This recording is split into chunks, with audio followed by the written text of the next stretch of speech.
ní ìṣẹ́jú àáyá ní ìròyìn. Ìròyìn ní ìṣẹ́jú àáyá. Ìkànnì jígí alára 24. Ó tún ti yà òwe jájọgbọ́. Lóní ṣókí la mú àwọn ìròyìn yìí wá. Ìròyìn ní ìṣẹ́jú àáyá. Ẹ kú ojúmọ́ o, ẹ sì kú dédé àsìkò yìí. Ìròyìn ní ìṣẹ́jú àáyá la mú wá sétí ìgbọ̀nyín láti ìkànnì jígí alára. Orúkọ tèmi ni Agnes Olúwatósìn. Alága tẹ́lẹ̀ rí fún ẹgbẹ́ òṣèlú PDP Bello Muhammed lọ́jọ́ Ajé fojú ba ilé-ẹjọ́ gíga àpapọ̀ ti ìlú Àbújá lórí ẹ̀sùn jìbìtì owó tó tó 300 mílíọ̀nù náírà tí wọ́n fi kàn án. Alukoro ilé-iṣẹ́ ọmọ ogun Nàìjíríà ọ̀gágun àgbà Onyema Nwachukwu sọ nínú àtẹ̀jáde kan tí ó fi léde lójú òpó Twitter pé àwọn kò ní gbẹ̀san àwọn ọmọ ogun 16 táwọn ènìyàn kan pa ní ìpínlẹ̀ Delta lọ́sẹ̀ tó kọjá, àmọ́ o àwọn máa rí i dájú pé àwọn tó ṣiṣẹ́ ńlá bí yìí fojú winá òfin. Lọ́lá jùlọ Khadijat Karim Ọmọ́táyọ̀, olùrànlọ́wọ́ fún ààrẹ orílẹ̀-èdè Nàìjíríà lórí àwọn ọ̀rọ̀ agbègbè, ṣe àbẹ̀wò sí ilé ìjọsìn Òkè Síónì ní agbègbè Sùúrùlérè láti jọ́sìn pẹ̀lú wọn àti láti pèsè oúnjẹ, èso àti pé láti ṣínú àwẹ̀ pẹ̀lú àwọn ọmọ ìjọ náà. Gómìnà ìpínlẹ̀ Akwa Ibom, gómìnà Umo Eno ti kọ ẹ̀bẹ̀ sí ṣíṣe àfikún ẹyin sí àwọn oúnjẹ tí ìjọba ìpínlẹ̀ náà yóò tà fún àwọn aláìlera ní òṣùwọ̀n ìrànwọ́. Ó ní tálákà kì í jẹyin. Báńkì àpapọ̀ ti orílẹ̀-èdè Nàìjíríà sọ pé àwọn ilé-iṣẹ́ 11 tó ń ṣètò iná pínpín ìyẹn disco yá owó tó tó 273.34 billion naira láti ra mítà tó tó 414,000 tí wọn yóò pín. Wọ́n ti ṣàfihàn ìdánimọ̀ olórí ológun orílẹ̀-èdè Nàìjíríà, àwọn ọlọ́pàá 3 àti àwọn ọmọ ogun 12 tí àwọn olùkọlù kan pa ní agbègbè Delta lọ́sẹ̀ tó kọjá. Àwọn agbébọn pa àwọn pásítọ̀ gbajúmọ̀ 2, Apostle Elisha Asupọ̀, olùdásílẹ̀ ilé ìjọsìn Òkè Ojútùú ti ìjọ Ìràpadà Mount of Solution Redeemed Church, àti pásítọ̀ Aniekan Ibanga tí ó jẹ́ pásítọ̀ olùgbé ilé ìjọsìn náà ní nǹkan bíi agogo 7:30 lọ́jọ́ Àbámẹ́ta ní Ikot Ekang, àwùjọ kan ní agbègbè ìjọba ìbílẹ̀ Abak ní ìpínlẹ̀ Akwa Ibom. Àjọ ọlọ́pàá ìpínlẹ̀ Delta ti fìdí rẹ̀ múlẹ̀ pé èèyàn 2 kú lásìkò ìjà tó wáyé láàrin àwọn ọlọ́kadà àti àwọn task force ti ìpínlẹ̀ náà lọ́jọ́ Àìkú. Ààrẹ àjọ àpérò àwọn òṣìṣẹ́ Nigerian Labour Congress Joe Ajaero ti pe ìjọba àpapọ̀ pé kí wọ́n san owó oṣù 4 tí wọ́n jẹ àwọn òṣìṣẹ́ àgbà fásitì Nigeria Senior Staff Association of Nigeria àti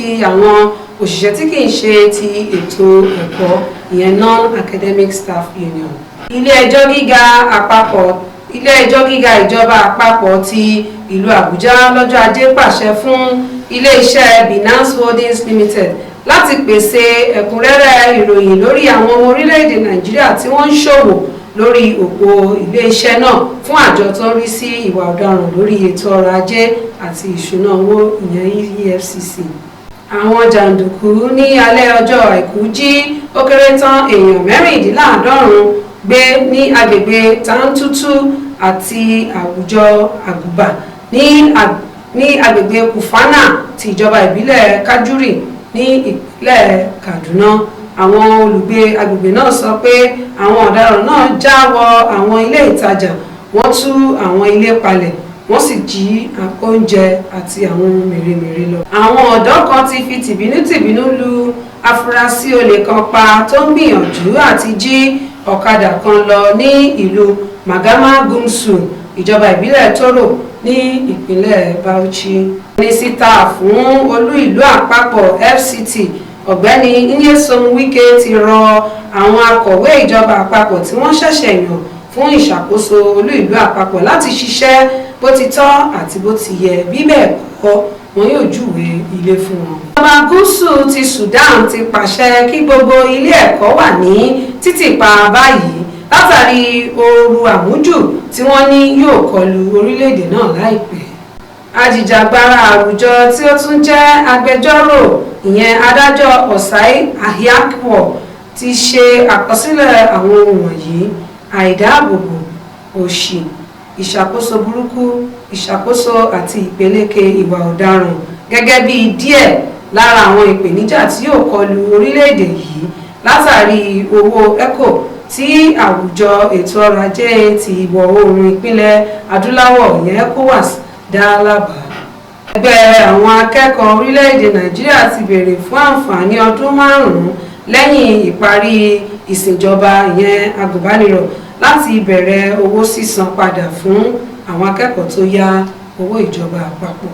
Ahmad Gumi tí ó jẹ́ alátakò àlùfáà mùsùlùmí ní ìpínlẹ̀ Kaduna ṣe àfihàn kan lọ́jọ́ Ajé pé àwọn aṣojú ẹ̀ṣọ́ ààbò mọ ibi ìpamọ́ àwọn ọ̀daràn tó ń da orílẹ̀-èdè Nàìjíríà láàmú, pàápàá jùlọ ní apá àríwá orílẹ̀-èdè náà, nítorí àwọn aṣojú ẹ̀ṣọ́ ààbò náà tẹ̀lé òun lọ ṣe ìdúnàdúrà pẹ̀lú àwọn ọ̀daràn náà.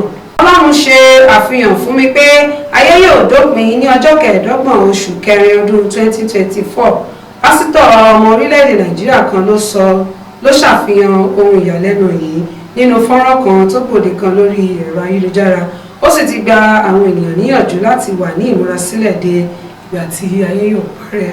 Àwọn agbábọ́ọ̀lù Merin kan ni ó ti wà ní àtìmọ́lé látàrí ẹ̀sùn tí wọ́n fi kàn wọ́n pé wọ́n fipá bá akọ̀ròyìn eré ìdárayá kan lò pọ̀. Kò ní jù báyìí lọ fún ìròyìn ìṣẹ́jú àyà àtọ̀nì. Lẹ́ẹ̀kan sí orúkọ tèmi ni Agnes Olúwatósìn ẹ̀mọ ayáṣẹ́rù. Ní ìṣẹ́jú àyà ní ìròyìn. Ìròyìn ní ìṣẹ́jú àyà.